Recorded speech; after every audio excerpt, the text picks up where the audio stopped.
Magandang araw mga bata! Welcome sa ating YouTube channel. Muli, ito si Teacher JM at ngayong araw na ito, pag-aaralan natin ang Makabansa 3. Ang ating pag-aaralan ngayong araw ay tungkol sa sagisag at watawat ng Pilipinas.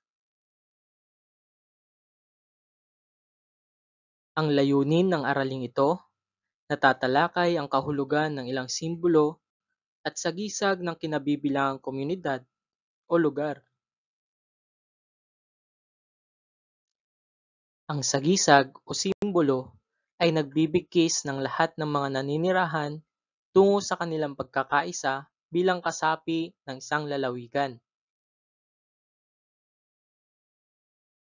Sa kanilang aklat, binigyan diin ni Manalo na ang simbolo ay kumakatawan sa lalawigan, simple lamang at walang dekorasyon na hindi naman angkop sa lalawigan.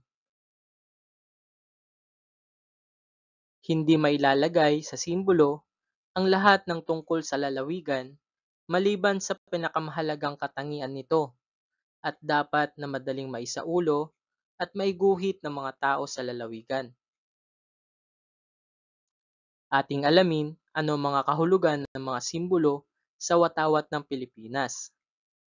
Ang una ay ang puting tatsulok, simbolo ng pagkapantay-pantay at katipunan ang kilusang revolusyonaryo laban sa kolonyalismong Kastila. Ang susunod ay ang mga kulay bughaw, kumakatawan sa kapayapaan, katotohanan at katarungan. Pula, simbolo ng katapangan, kagitingan at pag-aalay ng buhay para sa bayan. Kapansin-pansin kapag sa panahon ng digmaan, ang pulang bahagi ay nilalagay sa taas bilang tanda ng pakikipaglaban. Ang susunod ay ang gintong araw na may 8 sinag, kumakatawan sa 8 lalawigan na unang nag-alsa laban sa pamumuno ng mga Kastila noong 1896. Ito ay ang Manila, Cavite, Batangas, Bulacan, Pampanga, Nueva Ecija, Tarlac at Laguna. At ang susunod ay ang tatlong gintong bituin, sumisimbolo sa tatlong pangunahing rehiyon ng Pilipinas. Ito ay ang Luzon, Visayas at Mindanao. Ating alamin ang kahulugan ng sagisag ng Pilipinas. Halos kahalintulad ng nasa watawat ng bansa ang makikita sa sagisag ng Pilipinas.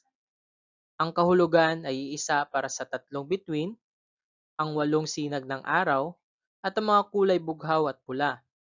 Ang naiiba ang North American Bald Eagle at ang leon, simbolo ng tanda ng mga mananakop ng Pilipinas, ang United States of America at ang Spain.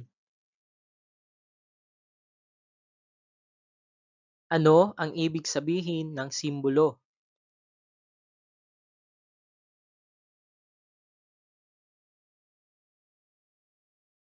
Tama! Ang simbolo ay nagbibigkis ng lahat ng mga naninirahan tungo sa kanilang pagkakaisa bilang kasapi ng isang lalawigan.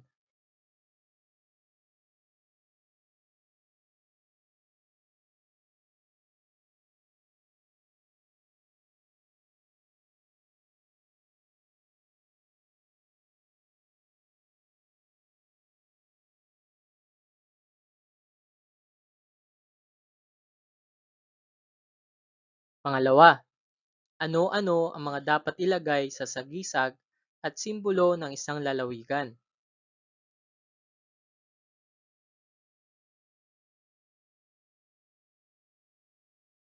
Magaling!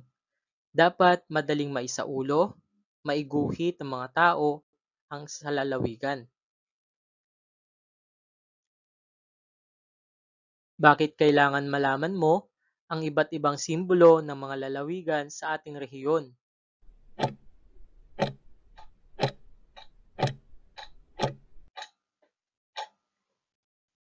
Tama, mahalagang malaman mo ang mga sagisag na ito upang makilala mo at may pagmalaki ang mga pagkakakilanlan ng iyong lugar. Ating sagutin ang pagtataya na may panutong basahin at tukuyin ang letra ng wastong sagot. Unang tanong, ano ang kahulugan ng asul na bahagi ng watawat? A. Kagitingan, B. Kalinisan, C. Kapayapaan, D. Kalayaan. Pangalawa, ano ang sinasagisag ng tatlong bituin sa watawat? A. Tatlong bayani, B. Tatlong kulay ng watawat, C. Luzon, Visayas at Mindanao, D. Tatlong digmaan.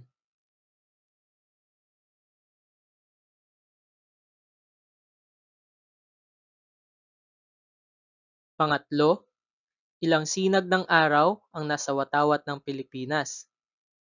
A. 6, B. 8, C. 10, D. 12.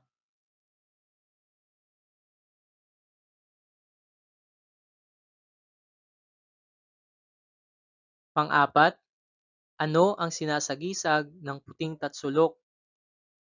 A. Katapangan, B. Kalinisan at pagkakaisa, C. Katotohanan, D. Karunungan.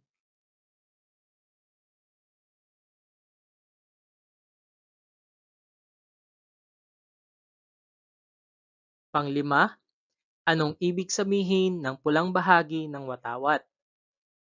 A. Pag-ibig, B. Katotohanan, C. Kagitingan, D. Kalinisan.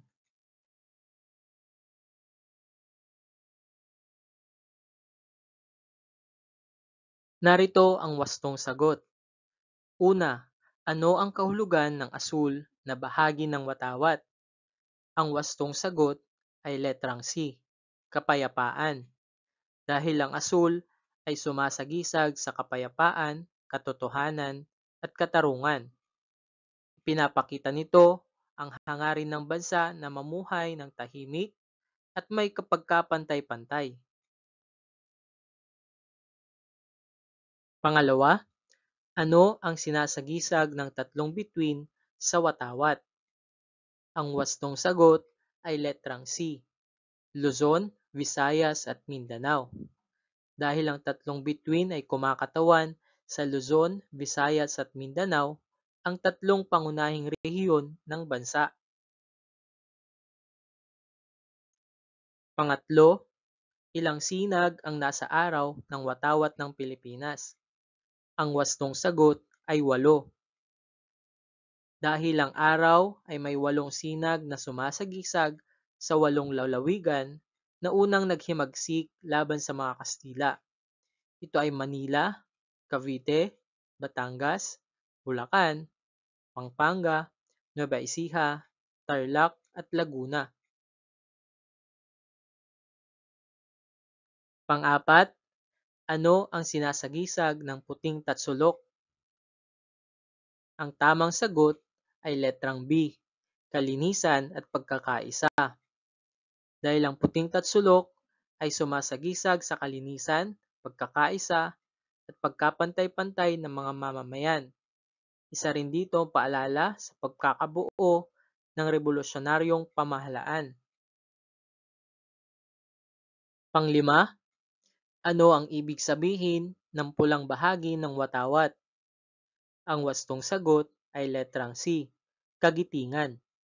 Dahil ang pula ay sumasagisag sa kagitingan, kabayanihan at sakripisyo ng mga Pilipino para sa kalayaan ng bansa. Kapag nasa itaas ang pula, ibig sabihin ay nasa digmaan ng bansa.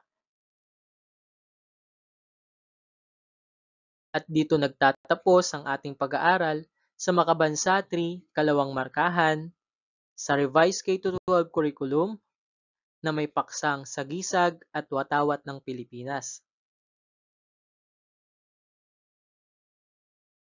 Maraming salamat sa inyong pakikinig. Muli, ito si Teacher JM at huwag kalimutang mag-subscribe sa ating YouTube channel.